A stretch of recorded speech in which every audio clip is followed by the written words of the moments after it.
Qu'est-ce qui est souvent à l'origine des refus des financements de certaines entreprises par les banques ou tout simplement par des établissements financiers? Généralement, les banques, qu'est-ce qu'ils font? Ils mettent, comment dire, l'accent sur le bilan. Qu'est-ce que le bilan?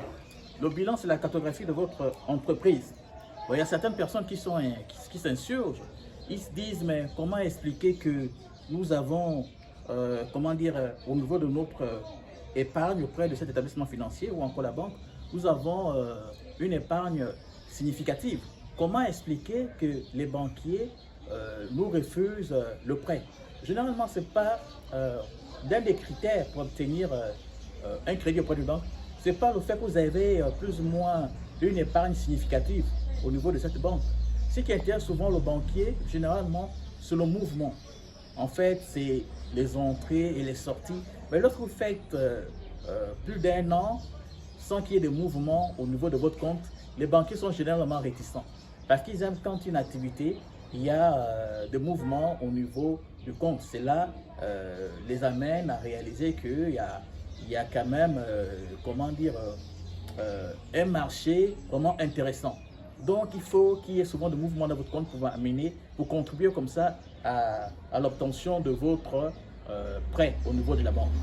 Parce que lorsqu'on fait des levées de fonds pour pouvoir obtenir des prêts au niveau des banques, il y a souvent certains critères qu'il faut respecter. Mais le danger, comme nous l'avons signalé dans la vidéo précédente, vous pouvez demander, comment dire, un prêt énorme pour pouvoir financer votre activité.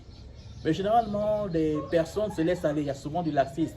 C'est-à-dire vous demandez une somme importante, mais lorsque vous avez cette somme importante, l'argent est souvent orienté au niveau du confort, c'est-à-dire l'achat des véhicules.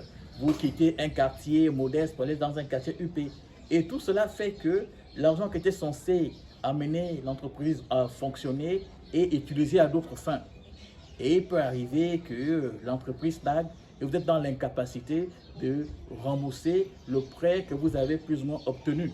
Et généralement, c'est là où nous connaissons très souvent la banqueroute dans certaines entreprises.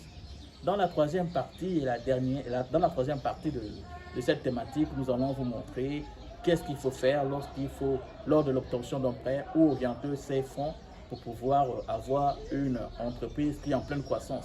Parce que la meilleure partie de la vie d'une entreprise, c'est lorsqu'on parle en termes de croissance.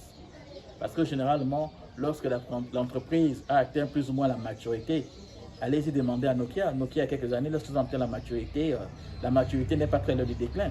Voilà pourquoi nous disons très souvent, dans une entreprise, il y a des règles, ce qu'on appelle le cycle de vie. Donc une période de lancement, une période de croissance, une période de maturité. Après la période de maturité, c'est naturellement la période de déclin. Donc, suivez-nous dans notre page et nous donnerons des informations supplémentaires pour pouvoir avoir une très bonne santé au niveau de la gestion de votre entreprise. À très bientôt.